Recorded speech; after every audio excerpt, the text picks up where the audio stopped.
of those pretty and charming girls born as if by an error of fate into a family of clerks. She had no dowry, no expectations, no means of becoming known, understood, loved, or wedded by a man of wealth and distinction. And so she let herself be married to a minor official at the Ministry of Education. She dressed plainly because she had never been able to afford anything better, but she was as unhappy as if she had once been wealthy.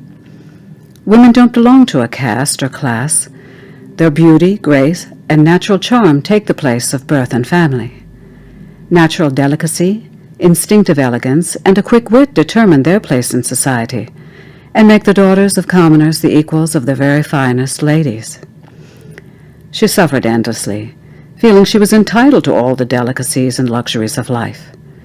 She suffered because of the poorness of her house, as she looked at the dirty walls, the worn-out chairs, and the ugly curtains. All these things that another woman of her class would not have even noticed, tormented her and made her resentful. The sight of the little Brenton girl, who did her housework, filled her with terrible regrets and hopeless fantasies. She dreamed of silent antechambers hung with oriental tapestries, lit from above by torches and bronze holders, while two tall footmen in knee-leaked breeches napped in huge armchairs, sleepy from the stove's oppressive warmth. She dreamed of vast living rooms furnished in rare old silks, elegant furniture loaded with priceless ornaments, and inviting smaller rooms perfumed, made for afternoon chats with close friends, famous sought-after men, who all women envy and desire. When she sat down to dinner at a round table covered with a 3-day-old cloth opposite her husband, who, lifting the lid off the soup, shouted excitedly, "Ah, beef stew! What could be better?" She dreamed of fine dinners, of shining silverware, of tapestries which peopled the walls with figures from another time, and strange birds and fairy forests. She dreamed of delicious dishes served on wonderful plates, of whispered gallantries listened to with an inscrutable smile as one ate the pink flesh of a trout or the wings of a quail. She had no dresses, no jewels, nothing, and these were the only things she loved. She felt she was made for them alone. She wanted so much to charm, to be envied, to be desired and sought after. She had a rich friend, a former schoolmate at the convent, whom she no longer wanted to visit because she suffered so much when she came home. For whole days afterwards she would weep with sorrow, regret, despair, and misery. One evening her husband came home with an air of triumph, holding a large envelope in his hand. "Look," he said, "here's something for you."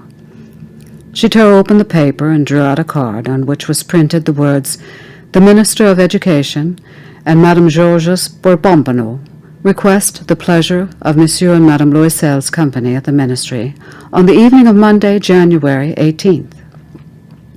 Instead of being delighted, as her husband had hoped, she threw the invitation on the table resentfully and muttered, "What do you want me to do with that?" "But, my dear, I thought you would be pleased. You never go out, and will be such a lovely occasion. I had awful trouble getting it. Everyone wants to go. It is very exclusive, and they're not giving many invitations to clerks. The whole ministry will be there." She stared at him angrily and said impatiently, "And what do you expect me to wear if I go?" He hadn't thought of that. He stammered, "Why, the dress you go to the theater in. It seems very nice to me." He stopped stunned, distressed to see his wife crying. 2 large tears ran slowly from the corners of her eyes towards the corners of her mouth. He stuttered, "What's the matter? What's the matter?" With great effort she overcame her grief and replied in a calm voice as she wiped her wet cheeks, "Nothing. Only I have no dress, and so I can't go to this party. Give your invitation to a friend whose wife has better clothes than I do." He was distraught, but he tried again. "Let's see, Mathilde. How much would a suitable dress cost? One which you could use again on other occasions, or something very simple?" She thought for a moment, computing the cost, and also wondering what amount she could ask for without an immediate refusal and an alarmed exclamation from the thrifty clerk. At last she answered hesitantly, "I don't know exactly, but I think I could do it for 400 francs. He turned a little pale because he had been saving that exact amount to buy a gun and treat himself to a hunting trip the following summer in the country near Nanterre, with a few friends who went lark shooting there on Sundays. However, he said, "Very well, I can give you 400 francs, but try and get a really beautiful dress." The day of the party drew near, and Madame Loisel seemed sad, restless, anxious. Her dress was ready, however. One evening her husband said to her, "What's the matter? You've been acting strange these last 3 days." She replied, "I'm upset that I have no jewels, not a single stone to wear. I will look cheap. I would almost rather not go to the party." "You could wear flowers," he said. "They are very fashionable at this time of the year. For 10 francs you could go get 2 or 3 magnificent roses." She was not convinced. "No, there is nothing more humiliating than looking poor in the middle of a lot of rich women." "How stupid you are," her husband cried. "Go and see your friend Madame Forestier and ask her to lend you some jewels. You know her well enough for that." She uttered a cry of joy. "Of course, I had not thought of that." The next day she went to her friend's house and told her of her distress. Madame Forestier went to her mirrored wardrobe, took out a large box, brought it back, opened it, and said to Madame Loisel, "Choose, my dear." First she saw some bracelets, then a pearl necklace, then a gold Venetian cross set with precious stones of exquisite craftsmanship. She tried on the jewelry in the mirror, hesitated, could not bear to part with them, to give them back. She kept asking, "You have nothing else?" "Why, yes, but I don't know what you like." Suddenly she discovered in a black satin box a superb diamond necklace, and her heart began to beat with uncontrolled desire. Her hands trembled as she took it. She fastened it around her neck, over her high neck dress, and stood lost in ecstasy as she looked at herself. Then she asked, anxiously hesitating, "Would you lend me this, just this?" "Why, yes, of course." She threw her arms around her friend's neck, embraced her rapturously, and fled with her treasure. The day the party arrived, Madame Loisel was a success. She was prettier than all the other women, elegant, gracious, smiling, and full of joy.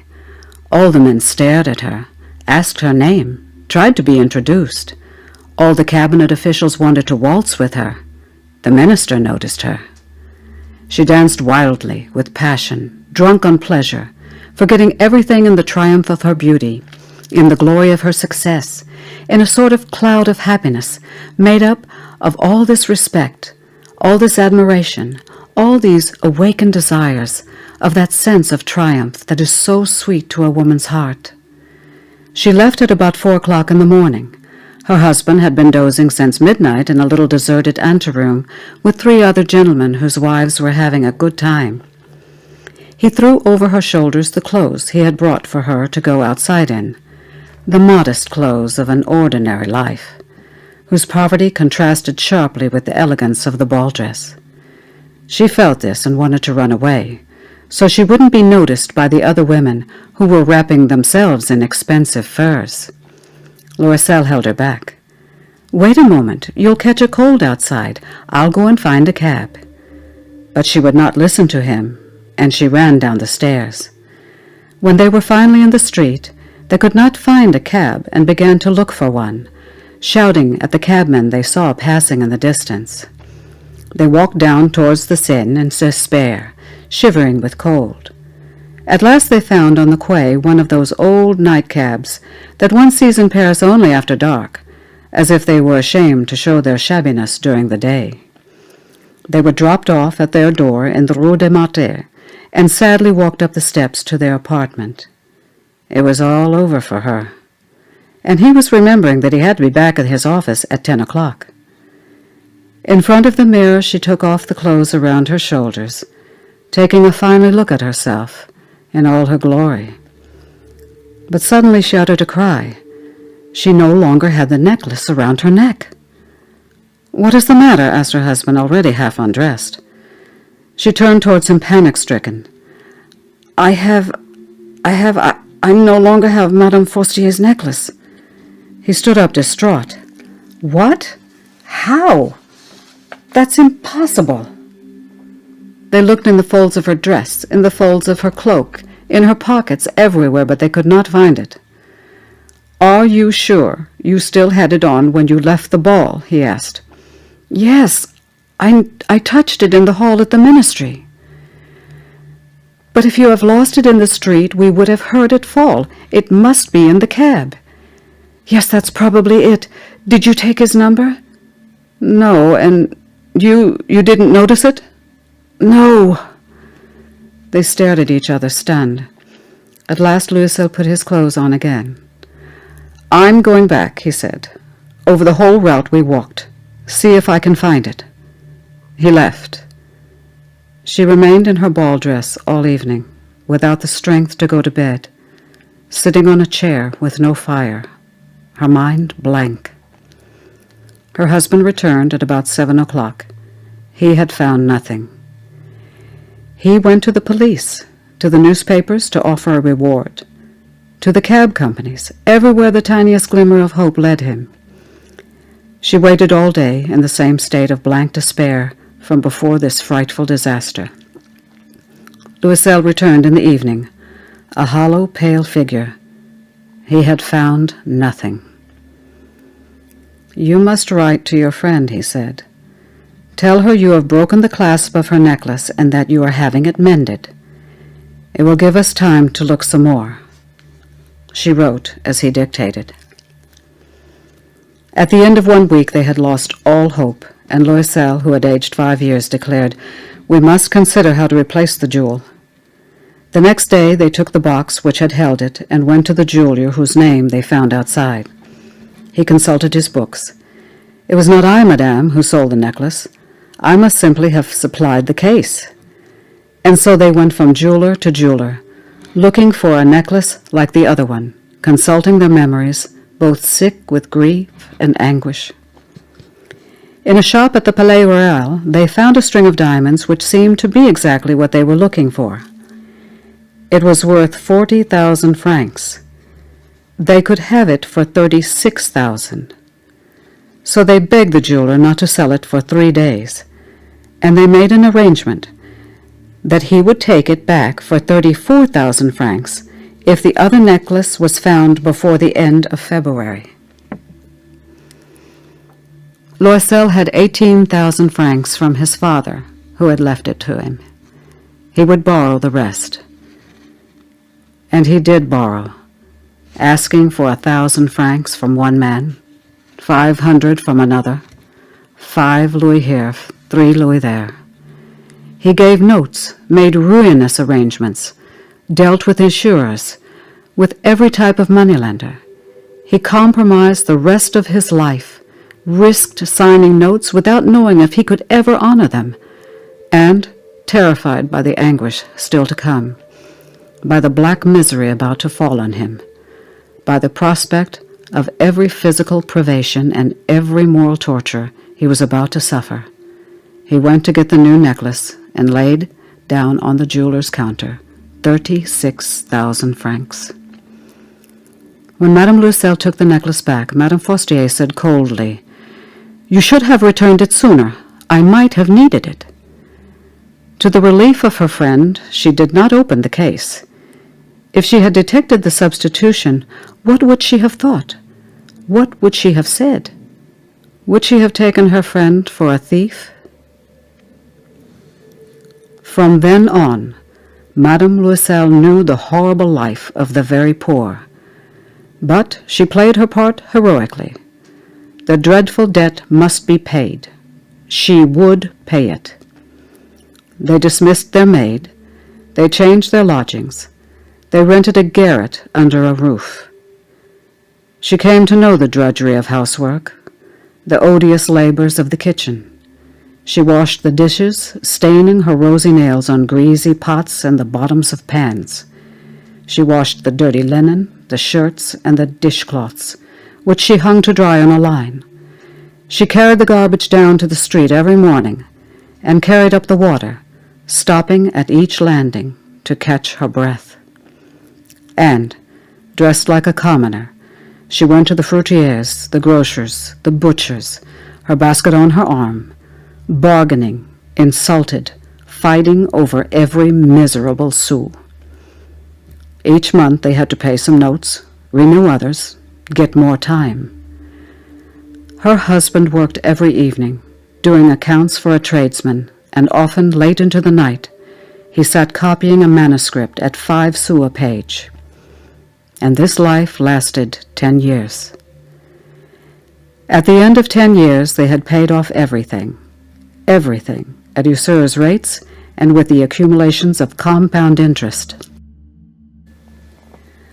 Madame Loisel looked old now. She had become strong, hard, and rough, like all women of impoverished households. With hair half-combed, with skirts awry and reddened hands, she talked loudly as she washed the floor with great swishes of water. But sometimes, when her husband was at the office, she sat down near the window and thought of that evening at the ball so long ago, when she had been so beautiful and so admired. What would have happened if she had not lost that necklace? Who knows? Who knows? How strange life is, how fickle. How little is needed for one to be ruined or saved. One Sunday, as she was walking in the Champs-Élysées to refresh herself after the week's work, suddenly she saw a woman walking with a child. It was Madame Forestier, still young, still beautiful, still charming. Madame Loisel felt emotional. Should she speak to her? Yes, of course. And now that she had paid, she would tell her all. Why not? She went up to her. Good morning, Jean. The other, astonished to be addressed so familiarly by this common woman, did not recognize her. She stammered, But, madame, I don't know. You must have made a mistake. No, I am Mathilde Loisel. Her friend uttered a cry. Oh, my poor Mathilde, how you've changed. Yes, I've had some hard times since I last saw you, and many miseries, and all because of you. Me? How can that be? You remember that diamond necklace that you lent me to wear to the ministry's party? Yes, well? Well, I lost it. What do you mean? You brought it back. I brought you back another exactly like it, and it has taken us 10 years to pay for it. It wasn't easy for us. We had very little. But at last it is over, and I am very glad. Madame Forestier was stunned. You say that you bought a diamond necklace to replace mine? Yes, you didn't notice it then? They were very similar. She smiled with a proud and innocent pleasure. Madame Forestier, deeply moved, took both her hands. Oh, my poor Mathilde. Mine was an imitation. It was worth 500 francs at most.